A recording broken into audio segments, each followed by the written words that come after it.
What's up, everyone? We are back today with another post from the Neville Sub. This one is called Revision and Groundhog Day by Mind Magus. The very first act of correction or cure is always revise. Neville Goddard. Folks, today I felt inspired to write on revision. Truth be told, at the start of my journey, revision sounded like the worst for some reason. I don't know if it was because I didn't want to have to relive my past pain and failures or because I couldn't understand how it could bring me my desires, but I just would avoid it like the plague. Neville, however, pushed the pruning shears of revision as more important than regular visualization and said that it should be done daily/nightly. So how does Groundhog Day play into this, you may ask? In Groundhog Day, after finding out he was in a time loop, repeating the same day over and over, Bill Murray's character starts pursuing one woman, his coworker. Day after day, he tries a new tactic to be with her, tweaking different repeating events of each day to get closer to his goal.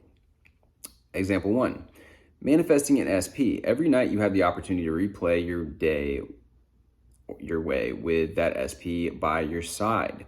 You wake up in the morning with them, you go about the day with them, then go to bed together at the end of the night. Example 2, manifesting an object. Same as example 1. You wake up and have that object. If it's a car, you drove it throughout the day from one place to another. If it's a house, you woke up in it. If it's anything, you revise that you went through your day already having it. Example 3, you want to go on a trip.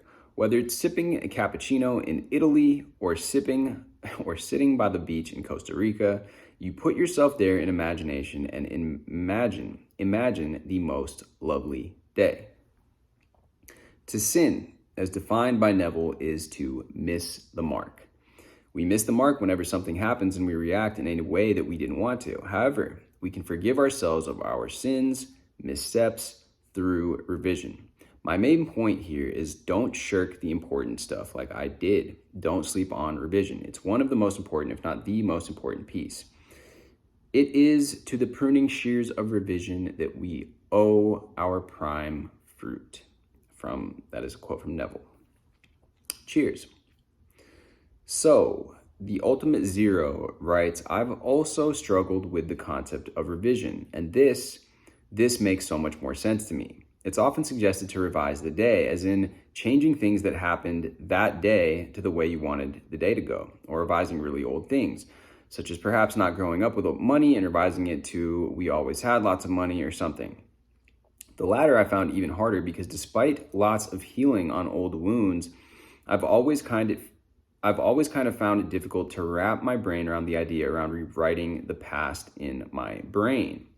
Perhaps because I've accepted a lot of things that have happened in the past, and despite difficulty, they've shaped into who I am, and I love who I am, so it almost felt like I was trying to erase important lessons I've learned, if that makes any sense.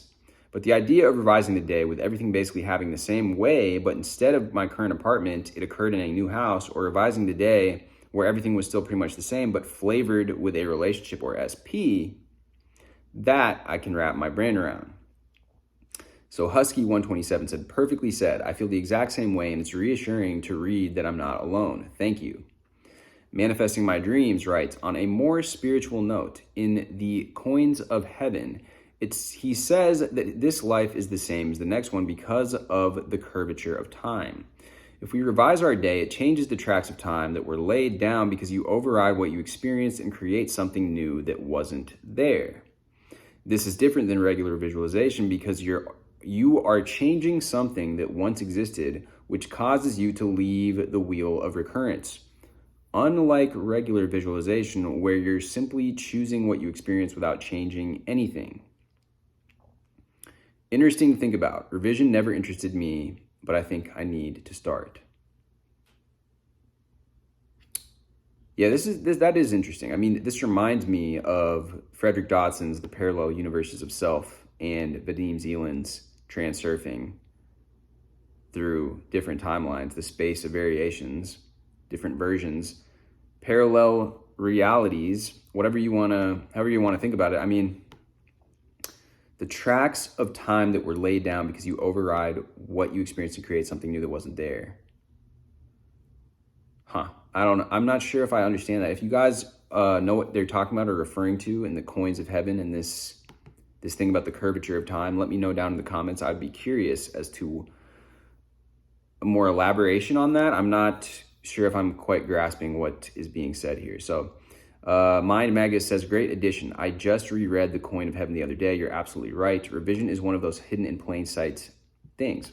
Okay, so they resonated with that as well. So I'd be interested in checking that out, like I said. So now Hugo the Lion says, I submitted a post asking a question about long-term revision. For me, I smoked for 10 years, quit about 7 years ago. I'm completely over it, don't get cravings, but I'd still like to revise the past to imply that I never smoked at all.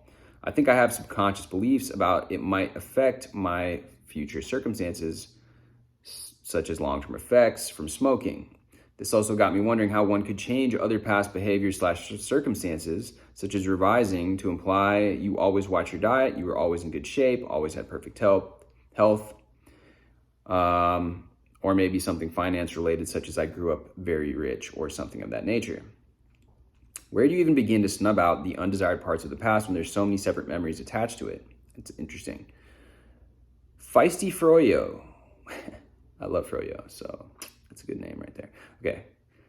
There's a video on YouTube from the channel called Create Your Future. I don't know what it's titled, but I think it's titled something about healing cancer with revision. Anyways, one of their clients revised that her uncle was never a smoker and therefore never had lung cancer. It's a pretty amazing story. Basically, she wrote a scene for her uncle that when he was younger, instead of deciding to try his first cigarette, he chose not to, and she told herself over and over that he always thought smoking was a gross habit. Anything is truly possible if you believe in it. Things that seem bigger and more difficult to you are that way because you choose to believe it. Revision is easy no matter what you're trying to change. You got this, don't overthink it. So then there's a link to that video posted here. And I will leave a link to this post as usual so that you guys can, reference it and even reference that video if you guys desire to. Now, there's another post from Mind Magus says, when the student is ready, the teacher will appear.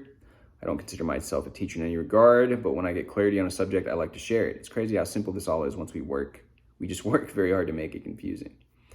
Yes and no. It is simple, and at the same time, it is complex. Two things can be true at once. So the difference is doing it daily. So somebody says, am I missing something? The examples you gave sound like regular visualization. So the OP writes, the difference is doing it daily / nightly for basically the rest of your existence. Smaller examples include, but are not limited to, someone cut you off in traffic and you raged. Imagine that you were calm and wished them well. Someone made you feel insecure about yourself. Imagine they never said or did anything to make you feel insecure. You lost a $5 bill, revised that you never lost it, etc. Cool. Anyways, interesting, I like it. I like revision. I've just never used it. I feel like, again, maybe I'm making it too complicated like they've said, but I don't know. Like, this did make sense to me, what this first comment said about reliving the day, but only with that tweak. So instead of driving the car that you're currently driving, you're driving your dream car. Or like they said, the same, but flavored with your relationship. Maybe you went grocery shopping. Maybe you, took some mail to the post office or whatever. But you were with your SP while you did those things. And that's a fun way that I think that you can incorporate revision into your nightly practice of SATs or whatever that you have, currently doing visualization wise. And yeah, it is tough. Like, language can only get us so far. We have to use our own, and a lot of the people that's why we're getting into this, almost renaissance of Neville Goddard right now, where everyone is going over his concepts and rewording them and rephrasing them and making them easier to understand in modern day English so that we can apply these things. And that's, this post is another good one, touching on that fact of this different way of looking at revision.